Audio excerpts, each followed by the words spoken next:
Good evening friends, সব student সবাইদেরকে good evening. আমি Cecil দিওয়ান, তোমাদের দ্রোনাসের জিএস ফ্যাকাল্টি মেম্বার। আজকে এসেছি তোমাদের একটা কারেন্ট অ্যাফেয়ার্সের ক্লাস করাতে। আজকের এই ভিডিওটা হচ্ছে স্পেসিফিক্যালি কারেন্ট অ্যাফেয়ার্সের বেসিসে, আর এইখানটাতে হচ্ছে আমরা রিসেন্ট গত দু তিন দিনের মধ্যে যত গুরুত্বপূর্ণ ঘটনা হয়েছে বা কিছু স্পেশাল ইভেন্ট হয়েছে সেটার উপর হচ্ছে আমরা আজকে কয়েকটা ইম্পর্টেন্ট ইভেন্টস নিয়ে আমরা আলোচনা করব, ডিসকাস করব। ঠিক আছে, ভিডিওটা শুরু হওয়ার আগে আমি বলে দিই যে স্টুডেন্টরা বা যে অডিয়েন্স আমাদের বাড়িতে বসে নিজেদের ফোন বা ল্যাপটপ বা কম্পিউটারে এই ভিডিওটা দেখছেন, যদি আপনারা আমাদের চ্যানেলটাতে যদি প্রথমবার এসে থাকেন তাহলে কাইন্ডলি আমাদের এই চ্যানেলটাকে সাবস্ক্রাইব করুন। নিচে আপনি একটা বেল আইকন দেখতে পাবেন, ওইটাকেও কাইন্ডলি ক্লিক করে নিন যাতে আমাদের এরকম টাইম টু টাইম নোটিফিকেশান আপনি পেতে পারুন। আর আজকে আমরা যেটা হচ্ছে এই কারেন্ট অ্যাফেয়ার্সের আজকের থেকে আমরা এই ভিডিওটা শুরু করছি, আর এরকমভাবেই হচ্ছে প্রত্যেক দিন চেষ্টা এটাই থাকবে যে প্রত্যেক দিন করে আমি তোমাদেরকে দিনের হিসাবে এক একটা কারেন্ট অ্যাফেয়ার্সের ভিডিও আপলোড করি। আর সেই ক্ষেত্রে তাতে কি হবে, তোমরাও তোমাদের রেল বলো, আইসিডিএস বলো, এসএসসি বলো, যে কোনো পরীক্ষা হোক সেই ক্ষেত্রে হচ্ছে তোমরা সেই ইনফরমেশন সেই অ্যাফেয়ার্সের সম্বন্ধে একটুখানি জানতে পারবে। কেমন? তাহলে চলো বেশি দেরি না করে আজকে আমরা এই ভিডিওটা স্টার্ট করি। কারেন্ট অ্যাফেয়ার্স যেটা ডেট আজকে আমি দিয়েই দিয়েছি, তোমরা এখানটাতে দেখতেই পাচ্ছ 18 তারিখ। ঠিক আছে, 18 নভেম্বর 2020। আচ্ছা, প্রথম দেখো কি বলছে, আ প্রমিস ল্যান্ড। ঠিক আছে, এটার উপর হচ্ছে প্রমিস ল্যান্ড একটা বই, যেটা কে লিখেছেন? Barack Obama. ঠিক আছে, এই বইটা ব্যারাক ওবামা লিখেছেন। ঠিক আছে, এই বইটা কবে পাবলিশ হয়েছে? 17th November 2020, the former president of United States Barack Obama published a memoir called A Promised Land. ঠিক আছে, আ প্রমিস ল্যান্ড বলে হয়েছে একটা বই যেটা রিসেন্টলি ব্যারাক ওবামা হয়েছে পাবলিশ করেছে। ঠিক আছে, আর এইটা কবে পাবলিশ করা হয়েছে?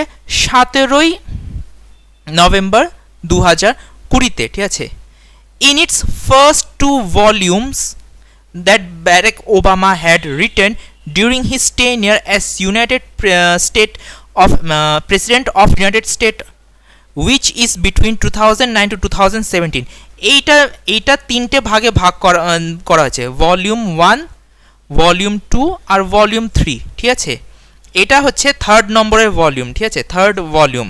ঠিক আছে, এইখানটাতে হচ্ছে এই তিনটে ভলিউমের মধ্যে অ্যাকচুয়ালিতে ব্যারাক ওবামা যখন তিনি রাষ্ট্রপতি ছিলেন, ওনার রাষ্ট্রপতি কালে উনি কী কাজ করেছিলেন, ওনার এক্সপিরিয়েন্সটা কী ছিল, এই সব সম্বন্ধে হচ্ছে লেখা হয়েছে। ঠিক আছে,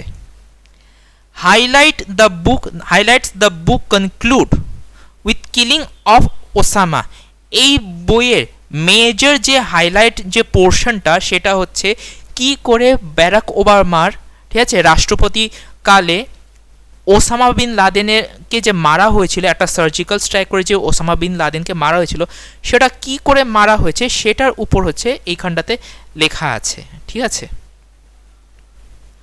আচ্ছা, তো এইটা তোমরা দেখতে পাচ্ছ, এটা হচ্ছে সেই ছবিটা।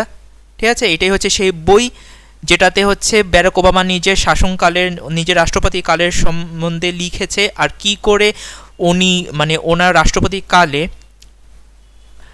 ওসামা বিন লাদেনকে কি করে সার্জিক্যাল স্ট্রাইকে মারা হয়েছে সেটা সম্বন্ধে এখানটাতে ডিটেলে উনি লিখেছেন। কেমন? আচ্ছা, নেক্সট, আরবিআই হাব। ঠিক আছে, জিনিসটা বুঝে নাও কি। On 17th November 2020, কৃষ গোপালা কৃষ্ণন, এই ব্যক্তিটির নাম হচ্ছে Kris Gopalakrishnan, former co-chairman and co-founder of Infosys, was appointed as the first chairperson of our Reserve Bank Innovation Hub. ঠিক আছে, এই আরবিআই হাবের ফুল ফর্মটা হচ্ছে রিজার্ভ ব্যাংক ইনোভেশন হাব। ঠিক আছে, he was appointed by Reserve Bank of India. The Reserve Bank Innovation Hub aims to promote innovation across financial sector। ঠিক আছে, কি বলছে, এইটা একটা নতুন মানে একটা অর্গানাইজেশন তৈরি করেছে রিজার্ভ ব্যাংক অফ ইন্ডিয়া, যেটার নাম হচ্ছে RBI, reserve bank innovation hub. আর এখানকার যে প্রথম যে চেয়ারম্যান যে সে হচ্ছে কে, কৃষ্ণ গোপালা কৃষ্ণন। ঠিক আছে, কৃষ গোপালা কৃষ্ণন, ইনি আগে চেয়ারম্যান আর কো ফাউন্ডার ছিলেন ইনফোসিসের, এখন ইনি হচ্ছে আরবিআই হাবের হচ্ছে প্রথম চেয়ারম্যান। ঠিক আছে, এইটাকে কিসের জন্য তৈরি করা হয়েছে এই সংগঠনটাকে? To promote innovation across financial sector. Innovation মানে ফাইন্যান্সিয়াল সেক্টরে কি কি ইনোভেশনের দরকার, কি কি নতুন জিনিস হচ্ছে ফাইন্যান্সিয়াল সেক্টরে ইনক্লুড করা যায়, যাতে ফাইন্যান্সিয়াল সেক্টর যেটা সেটা হচ্ছে আরও ডেভেলপড হোক। ঠিক আছে, তো সেই ক্ষেত্রে হচ্ছে সেই জিনিসের জন্য হচ্ছে এই আরবিআই হাবটাকে তৈরি করা হয়েছে। কবে তৈরি করা হয়েছে একটু ইম্পর্টেন্ট, ঠিক আছে, 17 November 2020-তে।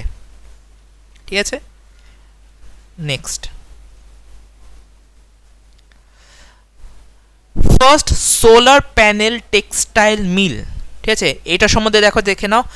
On November 2020 on November 17, 2020, the chairman of Jai Bhavani Women Cooperative Textile Mill announced that the mill will soon operate on solar power। ঠিক আছে, আচ্ছা এটা বলে দিই, মহারাষ্ট্রতে একটা মিল আছে, একটা কারখানা আছে যেটার নাম হচ্ছে Jai Bhavani women cooperative textile mill. ঠিক আছে, এখানটাতে হচ্ছে কাপড় তৈরি করা হয়। ঠিক আছে, ওইখানকার যে চেয়ারম্যান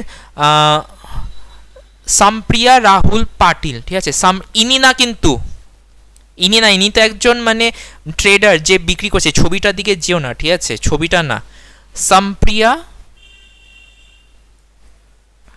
রাহুল পাটিল। ঠিক আছে, ইনি হচ্ছে চেয়ারম্যান এই কোঅপারেটিভ টেক্সটাইল মিলের। ঠিক আছে, আর উনি অ্যানাউন্স করেছেন যে খুব শীঘ্রই ওনার যে কারখানা, ওনার যে মিলটা, সেটা হচ্ছে পুরোপুরি সোলার পাওয়ার দিয়ে, সোলার প্যানেল দিয়ে হচ্ছে চালানো হবে। আর এইভাবে উনি বলছে যে এই কারখানাটা পুরো ভারত দেশে প্রথম কারখানা হবে যেটা পুরোপুরি হচ্ছে সূর্যের আলোতে, সূর্যের শক্তি দিয়ে, সোলার পাওয়ার দিয়ে হচ্ছে যেটা চলবে। With this the mill will become the first solar power enabled textile mill in Asia। এইটা খালি ভারতের ক্ষেত্রে না, পুরো এশিয়া প্রান্তে হচ্ছে এই মিলটা, এই কারখানাটা হচ্ছে প্রথম এমন কারখানা হবে যেটা পুরোপুরি সোলার পাওয়ার দিয়ে চলছে। ঠিক আছে, this mill is located in Parbhani district of Maharashtra. এইমাত্র বললাম মহারাষ্ট্রতে আছে, মহারাষ্ট্রতে একটা জেলা আছে পারভানি বলে, আর ওইখানটাতে হচ্ছে এই মিলটা, এই কারখানাটা আছে। ঠিক আছে,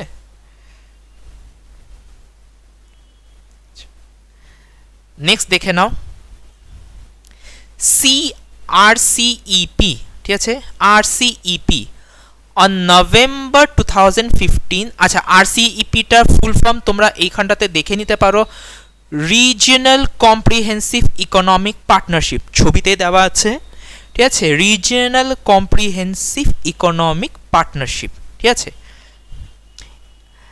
আচ্ছা আগে আমি একটুখানি এইটার সম্বন্ধে বলে দিই, তারপরে হচ্ছে আমি কারেন্ট অ্যাফেয়ার্সটাতে যাচ্ছি। এই RCEPটা হচ্ছে একটা ইন্টারন্যাশনাল অর্গানাইজেশন যেটাতে ম্যাক্সিমাম এশিয়ার কান্ট্রি, এশিয়াতে যত কন্টিনেন্টে যত দেশ আছে সেইগুলো, আর অস্ট্রেলিয়া। ঠিক আছে, এই দেশগুলো মিলে একটা অর্গানাইজেশন তৈরি করেছে যেটার নাম হচ্ছে RCEP।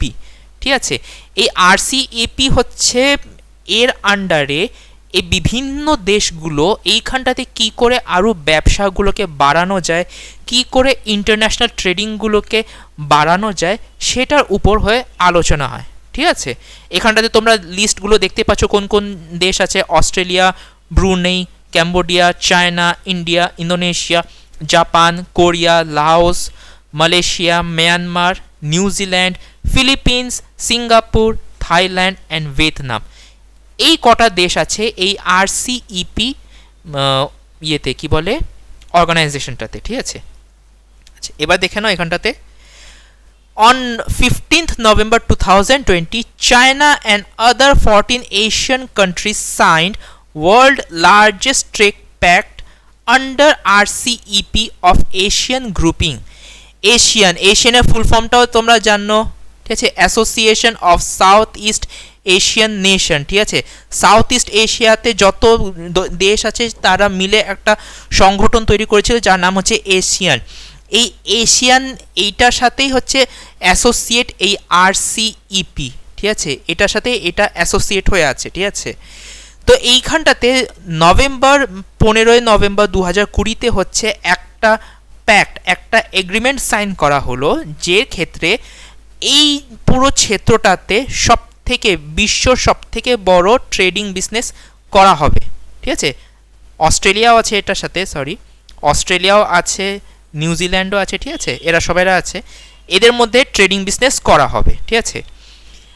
The agreement left the doors open for India. However, in 2019, India walked out of the agreement. কিন্তু 2019-এ যেরকমভাবে ইন্ডিয়া এই সংগঠনটাকে ছেড়ে দিয়ে চলে গেছিল, 15 নভেম্বর 2020-তে ইন্ডিয়াকে আবার ইনভাইট করা হয়েছিল যে আমাদের এইটাতে জয়েন করুন, এই গ্রুপটাতে জয়েন করলে কি হবে, আপনাদের এক্সপোর্ট, আপনাদের জিনিসপত্র পুরো দেশে সাপ্লাই করা হবে, আর বাইরের দেশ থেকেও ভালো ইম্পোর্ট আপনাদের দেশে হবে। ইন্ডিয়াকে এটা বলা হয়েছিল, কিন্তু 15 নভেম্বর ইন্ডিয়া আবার এইটাকে রিজেক্ট করে দেয়। তার কারণটা বলে দিই, কারণটা এখানটাতে নেই।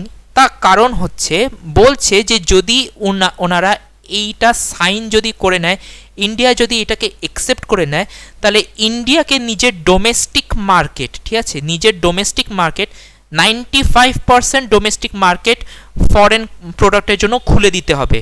তার মানে আমাদের যে মার্কেট, আমাদের যে ইন্ডিয়াতে যে মার্কেটটা আছে, ওইখানটাতে 95% বস্তুগুলো সব বাইরের দেশ থেকে আসবে আর থাকবে। যখন কি অন্য যত দেশগুলো আছে না, এখানটাতে অন্য যত দেশ আছে এবং চায়না মিলেও এরা খালি 50% হচ্ছে নিজেদের মার্কেট খোলা রাখবে। মানে যদি ভারতকে এই কোনো দেশের সাথে যদি ব্যবসা করতে হয়, তাহলে ভারত এইখানটাতে খালি 50% হচ্ছে নিজেদের এক্সপোর্ট হচ্ছে এই সব দেশে করতে পারবে, আর তার ঠিক উল্টো ভারতকে নিজের দেশে হচ্ছে 95% হচ্ছে জিনিসপত্র এই সব দেশ থেকে নিতে হবে। এইটাতে হচ্ছে বলছে যে এইরকম মানে রুলে আমাদের ইন্ডিয়ার যে ডোমেস্টিক যে মার্কেটটা, ডোমেস্টিক ইকোনমি যেটা, সেটা পুরোপুরি নষ্ট হয়ে যাবে। আর এইটা যেহেতু বলছে, মানে অ্যালিগেশন লাগিয়েছে যে এইটা যেহেতু চায়না ইন্ডিয়ার ইকোনমিটাকে নষ্ট করার চেষ্টা করছে, তাই বলে হচ্ছে ইন্ডিয়া এইটার থেকে আবার বেরিয়ে এসেছে, ঠিক আছে, এটাকে আবার রিজেক্ট করে দিয়েছে। আচ্ছা, নেক্সট ডিপাম, ঠিক আছে, ডিপামের একটা ফুল ফর্ম আছে, দেখে নাও এখানটাতে, department of investment and public asset management. এই যে department of investment and public asset management, short form DIPAM, ঠিক আছে, দীপঙ্কর নয়, DIPAM. DIPAM and world bank sign agreement, ঠিক আছে, on 16th November 2020 DIPAM মানে এই যে অর্গানাইজেশনটা, ঠিক আছে, DIPAM sign an agreement with World Bank. Under the agreement, World Bank will provide advisory service on asset monetization. আচ্ছা, এইখানটাতে বলছে যে ডিপাম যে এই অর্গানাইজেশনটা যেটা আছে, এই যে সংস্থাটা আছে, এদেরকে হচ্ছে ওয়ার্ল্ড ব্যাংক অ্যাডভাইজারি সার্ভিস দিবে। মানে ওয়ার্ল্ড ব্যাংক হচ্ছে ওদেরকে অ্যাডভাইস দিবে, ঠিক আছে, কিসের উপর, অ্যাসেট মনিটাইজেশনের জন্য। এখন এইখানটাতে তোমাদেরকে জানতে হবে যে অ্যাসেট মনিটাইজেশন জিনিসটা কি। আগে জেনে নাও অ্যাসেট মানে কি, ঠিক আছে। আমি একটা এক্সাম্পল দিয়ে বলছি যে কোনো ব্যাংকে, ঠিক আছে, যদি কেউ মানুষ একটা ব্যাংক থেকে লোন নেয়, ঠিক আছে, যদি লোন নেয়, এই লোনটা হচ্ছে অ্যাসেট, এই লোনটা হচ্ছে ব্যাংকের জন্য অ্যাসেট। কেন? কারণ যখন একটা মানুষ কেউ লোন নিচ্ছে, সে তো আর লোনটাকে সারা জীবন নিজের সাথে তো রাখবে না, সেই লোনটা তো মানুষটা ব্যাংকে ফেরত দিবে। আর খালি লোনের টাকা না, তার সাথে ব্যাংকে তো ইন্টারেস্টটাও ফেরত দিতে হবে। তো যেহেতু এই লোন দেওয়া ব্যাংকের জন্য একটা লাভদায়ক বিজনেস, যেটা দিয়ে ব্যাংক কিছু ইন্টারেস্ট, কিছু এক্সট্রা পয়সা পেতে পারে, তার জন্য এগুলোকে বলা হয় অ্যাসেট। ঠিক আছে, এছাড়াও অন্য অ্যাসেট আছে, যেরকম বলি, ভাবো যে ডিপোজিট, সিকিউরিটি ডিপোজিট, ঠিক আছে, সিকিউরিটি ডিপোজিট যেগুলো দেওয়া হয়, ভাবো কেউ হচ্ছে লোন নিচ্ছে, তার বদলে ব্যাংকে কিছু সিকিউরিটি ডিপোজিট দিচ্ছে। ঠিক আছে, এই সিকিউরিটি ডিপোজিটগুলো অ্যাজ অ্যান অ্যাসেট ব্যাংকের জন্য কাজ করে। কোনো কারণে যদি ওই মানুষটা লোন ফেরত দিতে পারলো না, তাহলে ব্যাংকে তো নিজের দেওয়া টাকাটাকে তো ওঠাতে হবে। তখন যা যা সিকিউরিটি, ভাবো প্রপার্টির কাগজপত্র বলতে পারো, পাওয়ার অফ অ্যাটর্নি বলতে পারো, গয়নাগাটি বলতে পারো, যেগুলো অ্যাজ আ সিকিউরিটি রাখা হয়েছিল, সেইগুলোকে বিক্রি করে হয়েছে ব্যাংক নিজের টাকাটাকে তুলে নিতে পারে। তো এই সব জিনিসগুলোকে বলা হয় অ্যাসেট, যেগুলো সবসময় ব্যাংকের কাজে আসে, যেগুলো দিয়ে ব্যাংকের টাকা আসে বা ব্যাংকের প্রফিট হয়। ঠিক আছে, সেটাকে বলা হয় অ্যাসেট। এখন অ্যাসেট মনিটাইজেশন বলতে একটা ব্যাংকের কাছে প্রচুর অ্যাসেট থাকে, বিভিন্ন রকমের অ্যাসেট থাকে, কিন্তু অনেক সময় ব্যাংক বুঝতে পারে না যে এতগুলো অ্যাসেটগুলোকে আমি কাজে কি করে লাগাবো। অনেক এমন সময় আসে যখন লোকেরা লোন নেয় আর লোন ফেরত দেয় না। ঠিক আছে, সেই ক্ষেত্রে তখন ব্যাংক ভাবে যে আমরা অ্যাসেটগুলোকে বিক্রি করে দিই, বা কি বলে, অ্যাসেট বলতে যেটা আমি বললাম, এই সিকিউরিটি ডিপোজিট বলো, ঠিক আছে, টাকা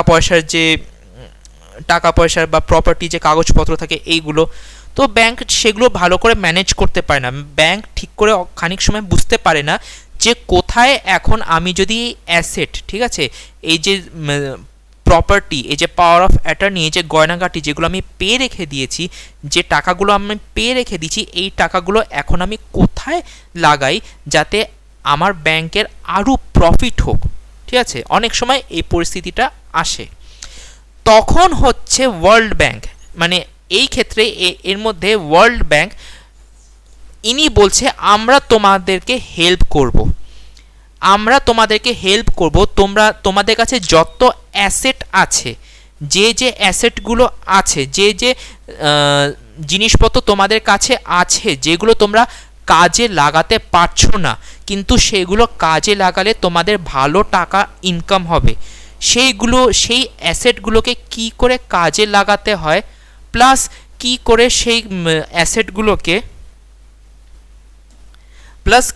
সেই অ্যাসেটগুলোকে তুমি ইনভেস্ট করতে পারো, এই সবের হচ্ছে আমি তোমাদেরকে গাইড করব, তোমাদেরকে অ্যাডভাইস দিব। কে বলছে? ওয়ার্ল্ড ব্যাংক বলছে। কাকে বলছে? কমার্শিয়াল ব্যাংককে বলছে। কমার্শিয়াল ব্যাংক বলতে দীপামকে বলছে। ঠিক আছে, কারণ দীপাম হচ্ছে এই কাজটা দেখে। দীপাম হচ্ছে জিনিসগুলো দেখে যে কোথায় হচ্ছে ব্যাংক এরকম সাফারিং করছে, কোথায় হচ্ছে ব্যাংক এরকম অ্যাসেট ক্রিয়েট করতে সমস্যা হচ্ছে। ঠিক আছে, তো তখন দীপাম হচ্ছে এই ওয়ার্ল্ড ব্যাংকের সাথে হাত জুড়িয়েছে। ঠিক আছে, আর বলেছে যে আপনি আমাদেরকে কাইন্ডলি একটু গাইড করুন, একটু বুঝতে সাহায্য করুন যে কি করে আমাদের কাছে যে এত অ্যাসেট আছে যেগুলো আমরা কাজে লাগাতে পারছি না, যেগুলোকে আমরা মনিটাইজ মানে যেগুলো মানে টাকায় চেঞ্জ করে নেওয়া। ঠিক আছে, যেগুলো কাজে লাগে আমরা টাকা যেখান থেকে আর্ন করা শুরু করতে পারি, তো সেটা আমরা করতে পারছি না, তো আমাদেরকে আপনি কাইন্ডলি গাইড করুন। ঠিক আছে, এইসব বলে দিয়েছে। ঠিক আছে, asset monetisation is new source of revenue by unlocking under utilised or unutilised public asset, যেটা এইমাত্র বললাম যে ব্যাংকের কাছে বা দীপাম এদের কাছে হচ্ছে অনেকগুলো অ্যাসেট হয়েছে যেগুলো এরা ঠিক করে ইউজ করতে পারছে না বা এরা কখনো ইউজই করেনি। এই ক্ষেত্রে তখন ওয়ার্ল্ড ব্যাংক হচ্ছে এদেরকে সাহায্য করবে যে এই অ্যাসেটগুলোকে ভালো করে কাজে লাগাতে, যাতে এই দিক থেকে রেভিনিউ মানে এক্সট্রা টাকা যেটা সেটা ব্যাংকের কাছে মানে দীপামের কাছে আসুক। ঠিক আছে, নেক্সট, এই 17ই নভেম্বর ছিল ন্যাশনাল এপাইলেপসি ডে। ঠিক আছে, ন্যাশনাল এপাইলেপসি ডে, এটা অ্যাকচুয়ালি এক ধরনের মানে ব্রেনের একটা প্রবলেম। ঠিক আছে, লেখাই আছে এখানটাতে, epilepsy is a chronic brain disorder. এখানটাতে মানে মাথাটা ঠিক করে কাজ করা বন্ধ করে দেয়, চিন্তা ভাবনা করা যায় না, ঠিক আছে। অনেক সময় এইটাতে কি হয়, মানুষরা হচ্ছে কোমায় চলে যায়, ঠিক আছে। তো ন্যাশনাল এপিলেপসি ডে যেটা হচ্ছে 17 নভেম্বর, ডেটটা মনে রেখো, ঠিক আছে।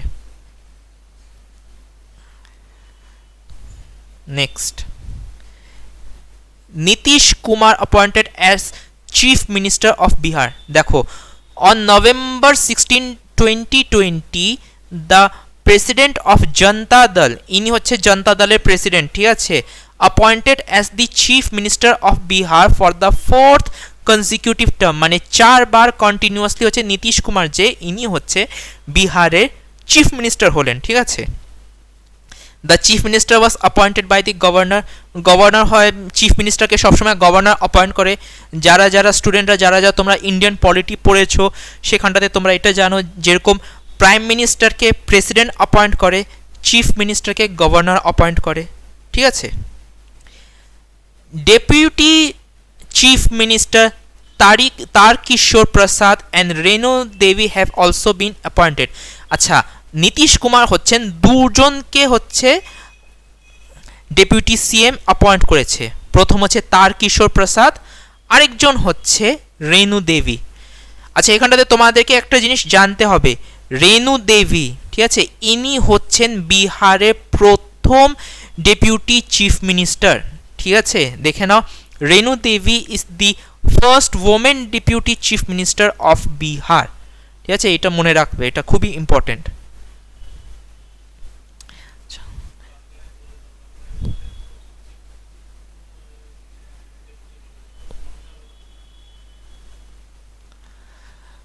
ঠিক আছে, তাহলে এইটা মনে রাখবে তোমরা, যে আমাদের যে বিহারের প্রথম মহিলা, first women deputy chief minister, প্রথম মহিলা যে ডেপুটি চিফ মিনিস্টার হয়েছে সে হচ্ছে রেণু দেবী, ঠিক আছে। প্রথম মহিলা deputy chief minister, women deputy chief minister, ঠিক আছে, এটা মনে রেখো। Next, second phase of Malabar exercise. আমি যখন এখন এই ভিডিওটা করছি তো তোমরা জেনে যাও যে আজকে হচ্ছে দ্বিতীয় দিন, ঠিক আছে, সেকেন্ড ডে, দ্বিতীয় দিন যখন দ্বিতীয় মালাবার এক্সারসাইজ চলছে, ঠিক আছে। The second phase of Malabar exercise is to be held between 17th November to 20th November 2020। এই যে সেকেন্ড ফেজ যেটা চলছে সেটা 17 নভেম্বর থেকে 20 নভেম্বর পর্যন্ত হবে, ঠিক আছে। এই এক্সারসাইজটা মিলিটারি এক্সারসাইজটা, মিলিটারি বলতে এটা নেভির এক্সারসাইজ, ঠিক আছে, যেটাতে 4টি দেশের নেভিরা পার্টিসিপেট করছে, ভারত, আমেরিকা, অস্ট্রেলিয়া আর হচ্ছে জাপান, ঠিক আছে। আচ্ছা, তো আজকে যেহেতু ভিডিওটা আজ 18 তারিখ, তার জন্য আজ সেকেন্ড ডে হচ্ছে, ঠিক আছে। কোথায় হচ্ছে, in the northern Arabian sea, এইটা হচ্ছে উত্তরি যে আরব সাগর সেইখানটাতে হচ্ছে এই এক্সারসাইজটা প্র্যাকটিস করছে। The first phase of Malabar exercise was held between 3rd November to 6th November. এটা তো দ্বিতীয়, সেকেন্ড ফেজ চলছে মালাবার এক্সারসাইজে। প্রথম যে মালাবার এক্সারসাইজের যে ফেজটা হয়েছিল সেটা কবে হয়েছিল, সেটা 3 নভেম্বর 2020 থেকে 6 নভেম্বর 2020 পর্যন্ত হয়েছিল। কোথায় হয়েছিল, বে অফ বেঙ্গলে, এটা জানা খুবই দরকার। সেকেন্ড ফেজ আরব সাগরে হচ্ছে, প্রথম ফেজ বে অফ বেঙ্গলে হয়ে গেছে, ঠিক আছে। This exercise is important because the 4 countries together form the quad group. Quad মানে 4 হয়, ঠিক আছে, কোয়াডের মানেই হয় 4। তো 4টি দেশ মিলে হচ্ছে এই মালাবার এক্সারসাইজটা করছে, ঠিক আছে। কোন কোন দেশ সেটা আমি তোমাদেরকে বলে দিলাম, জাপান, অস্ট্রেলিয়া, ইউএসএ, ইন্ডিয়া। এটাও বলে দিই যে মেইনলি কাকে ফোকাস করে, কাকে মাথায় রেখে এক্সারসাইজটা করা হচ্ছে সেটা তোমরা সবাই জানো, চায় না, তো এটাতে নতুন কিছু বলার নেই সেরকম, ঠিক আছে। Next, 16th November international day of tolerance, 16 November international day of tolerance বলে সেলিব্রেট করা হয়, ঠিক আছে। এইটা ডিক্লেয়ার কে করেছিল? এইটা হচ্ছে ইউনেস্কো করেছিল এটাকে ডিক্লেয়ার, ঠিক আছে। ইউনেস্কো হচ্ছে ডিক্লেয়ার করেছিল যে প্রত্যেক 16ই নভেম্বর হচ্ছে ইন্টারন্যাশনাল ডে ফর টলারেন্স বলে সেলিব্রেট করা হবে, ঠিক আছে।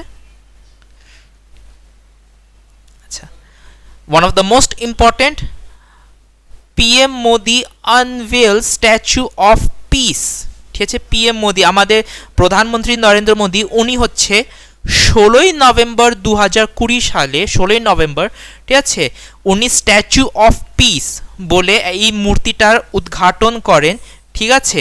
ওইখানে গিয়ে উদ্ঘাটন করেন না, উনি হচ্ছে ভার্চুয়ালি, মানে উনি হচ্ছে নিজে ইয়েতে বসে, বাড়িতে বসে হচ্ছে ভার্চুয়ালি রিমোট দিয়ে হচ্ছে এটা উদ্ঘাটন করেছেন, ঠিক আছে। Narendra Modi আনভেলস statue of piece, the statue is being unveiled to mark the 151 birth anniversary of Jain Acharya Shri Vijay Vallabh Sureshwar Ji Maharaj. ইনি হচ্ছেন জৈন আচার্য শ্রী বিজয় বল্লভ সুরেশ্বর জি মহারাজ। এনার 151 জন্মদিবসে হচ্ছে ওনার নামে স্ট্যাচু অফ পিস নাম করে হচ্ছে এই স্ট্যাচুটার উদ্ঘাটন করা হয়েছে, ঠিক আছে। এই স্ট্যাচুটা কোথায় আছে এটা জিজ্ঞাসা করতে পারে। এটা হচ্ছে পালি সিটিতে আছে, যেটা রাজস্থানে পালি সিটি, এইখানটাতে হচ্ছে এই স্ট্যাচুটার উদ্ঘাটন করা হয়েছে, ঠিক আছে। লাস্ট এটা দেখে নাও, 16 নভেম্বর আবার ন্যাশনাল প্রেস ডে, ঠিক আছে। 16 নভেম্বর দুটো জিনিস এসে গেল, কিন্তু একটা 16 নভেম্বরে সেলিব্রেট করা হচ্ছে ইন্টারন্যাশনাল ডে অফ টলারেন্স, আরেকটা 16 নভেম্বরে সেলিব্রেট করা হচ্ছে ন্যাশনাল প্রেস ডে, ঠিক আছে। This day is celebrated because press council of India was established on 16 November 1966। খুবই ইম্পর্টেন্ট পয়েন্ট। এই 16 নভেম্বরকে আমরা ন্যাশনাল প্রেস ডে বলে কেন সেলিব্রেট করছি? কারণ এই দিনই হচ্ছে প্রেস কাউন্সিল অফ ইন্ডিয়া এইটা স্থাপিত হয়েছিল। কবে? 16ই নভেম্বর 1966 সালে, ঠিক আছে। The Press Council of India act as a moral watchdog for media. এটা কি? এটা মেইন কাম কি? এই মানে প্রেস কাউন্সিল অফ ইন্ডিয়া, এটা মেইন কাজ হচ্ছে যে যত বিভিন্ন মিডিয়া চ্যানেল যা যা আছে না, তাদের উপর নজর রাখা, ঠিক আছে, তাদের উপর নজর রাখা যে কোনো মিডিয়া খারাপ কাজ করছে না, কোনো মিডিয়া ভুলভাল কিছু দেখাচ্ছে না, তো মানে ভুলভাল কিছু নিউজ দেখাচ্ছে না, তো সেটার উপর দেখা। এটা দেখো না, কারণ এটা মানে এটা অ্যাকচুয়ালিতে ন্যাশনাল প্রেস ডে হবে, ঠিক আছে। এটা একটা মানে মিস্টেক ইমেজ, ঠিক আছে। ন্যাশনাল প্রেস ডে হবে এটা। Also, the Press Council of India makes sure that freedom of press is not controlled by the threats or influence of other extraneous factors.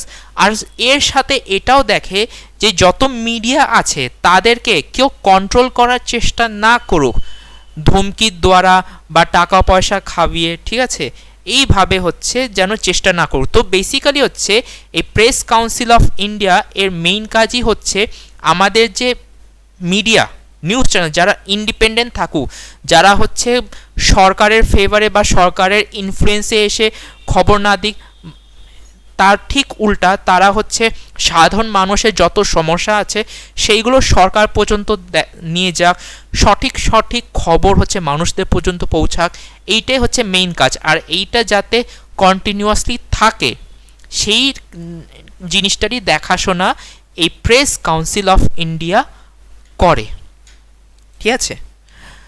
তো এইটাই ছিল কয়েকটা আজকে ডেলি কারেন্ট অ্যাফেয়ার্স বেসিসে কিছুটা গুরুত্বপূর্ণ ইম্পর্টেন্ট কারেন্ট অ্যাফেয়ার্স যেটা আমি তোমাদেরকে বললাম। আশা করি এইখানটাতে কারেন্ট অ্যাফেয়ার্সের পয়েন্টগুলো তোমরা পড়েছো, তার সাথে সাথেই ভিতরের যে পয়েন্টসগুলো আছে সেগুলোকে একটু লক্ষ্য করে রাখবে, কারণ সেগুলো প্রচণ্ড ইম্পর্টেন্ট, ঠিক আছে। তো এইভাবে হচ্ছে আমি আমার এই ক্লাসটা যে শেষ করছি। আশা করি তোমরা বুঝতে পেরেছো আজকের এই ক্লাসটাতে। এরকমভাবে আমি প্রত্যেক দিন রেগুলার বেসিসে আমি চেষ্টা করব রোজ এক একটা ভিডিও আপলোড করার জন্য, যাতে তোমাদের রেগুলার বেসিসে কারেন্ট অ্যাফেয়ার্সগুলো আপডেট হতে থাকে।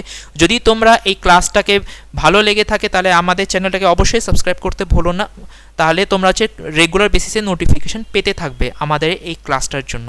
ঠিক আছে, আরেকটা ইনফরমেশন তোমাদেরকে বলে দিই যে আমাদের ইনস্টিটিউট যেটা দ্য দ্রোনাস, এখানটাতে হচ্ছে এখন অ্যাডমিশন চলছে কম্বাইন কোর্সের জন্য plus at the same time BCS কোর্সের জন্য।